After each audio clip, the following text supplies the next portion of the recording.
Hello everyone, it is Monday. I love Mondays. Mondays is my favorite day of the week.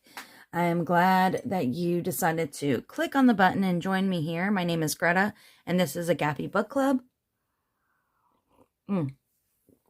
Sorry, I needed a little coffee. It's a little early for me, but we are going to do the announcement for the next two books and start a poll for June's book read. The poll will end on Friday and we can start reading Saturday.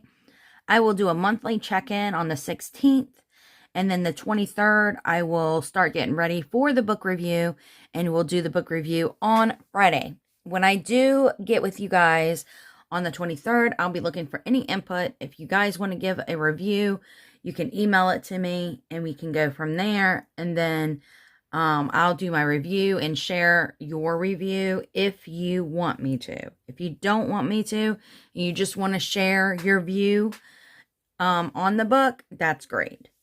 All right, no judgment here, guys. I put these new calendars out. They're on my Ko-fi, and I made some matching bookmarks to each of the months. So if you wanted to print those off and do like a DIY bookmark, that's great. If you are challenge a budgeter, I put some IOU bookmarks in there that also match. So yeah, check it out on my Ko-fi. I want to give a call out to my girl Miranda with Shades Budget. This is the last coloring sheet that she had in there, and I like the color. So yeah, if you guys want some coloring sheets, she had some cute ones in there: wizards, monsters, and this. All right, so now all right, so the books that we are looking at to read is Verity by Colleen Hoover. And remember, this is the one that everybody said that the Housemaid by Freida McFadden was very similar to. And some even said that she stole some of the ideas from Verity. So, I don't know. And also, I had somebody on my YouTube channel comment that Verity, that they cannot wait until we read Verity. So, I wonder why. It must be really good because everybody seemed to kind of, like the ones who talked about Verity on The Housemaid was like saying that Verity was really good. And then the other book is The Vacancy in Room 10, and that one's by Seraphina Nova Glass. What a name. That's definitely not her real name. I don't think so. Who knows? I've seen some really crazy names. I can't say them because I don't know what the terms are, but there's been some interesting ones that I'm like, is that a real name? Alrighty. That's all right. My name's weird too, Greta, and I get called all kinds of things. Coretta, Gretchen, Gretna. I had a guy at work that would call me, oh man, what did he call me? It wasn't Greta or Coretta. It wasn't any of those, or Gretna. Oh, he had this name and he could not say my name right. So his name was Dean. So I started calling him Bean. And he couldn't figure out why I was calling him Bean. And then I'm like, it's because you say my name wrong, so I just say your name wrong. Oh, man. Anyway, so I got these little note pages here. It's a book review page. It has a title, the author. Excuse me. The pages and chapters, paperback, hardback, audiobook, start to finish, if it's a series or not. Some information about the characters, your favorite moments, your overall thoughts, and then you can rate them at the bottom here. Oops, sorry, at the bottom here. And then over on the next page, it just gives you more places to write. These are free also on my Ko-fi if you wanted to go and snag them up. It just helps me to write down some of my thoughts. I feel like nothing's in focus. I don't know why. Or I can't see good this morning. I tell you what, my eyes have been crazy lately. I can't see for nothing. I think I'm going to have to get glasses. All right. So let's get into these books. Okay. So the first one I am going to tell you about is Verity. Verity is by, like I said, Colleen Hoover. The genre is thriller, romance, mystery, fiction, thriller, suspense. It's 336 pages, and this one was published October 5th, 2021 by Grand Central Publishing. I kind of thought I should start adding that because I think that's pretty important too. Because I know there are some books that I, notice the publishing house and I'm like, ooh, I'm going to check them out. So I don't know if you guys do that, but I was thinking maybe I should tell you guys that.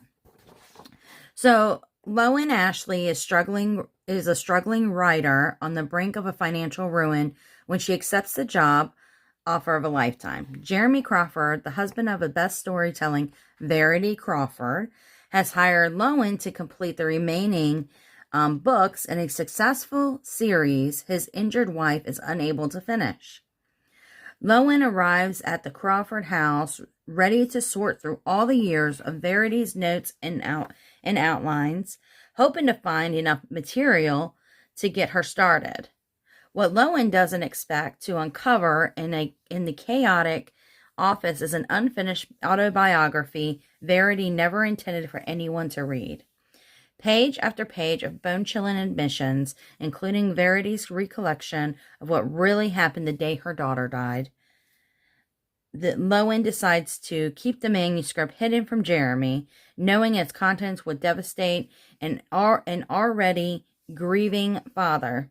But as Lowen's feelings for Jeremy begin to intensify, she recognizes all the ways she could benefit if he were to read his wife's words. After all, no matter how devoted Jeremy is to his injured wife, a truth this horrifying would make it impossible for him to continue to love her. I just put words into words. Yeah, I just put words in there. That's what I do. All right. The Vacancy in room 10 is the Seraphina Nova Glass. This one is thriller, mystery, thriller, fiction, suspense, adults. This one's 298 pages, so about the same. This one was published in April the 9th, 2004 by Grady House. I don't know that one. Excuse me. All right. Trying to keep the little book in what am I doing? Recording area.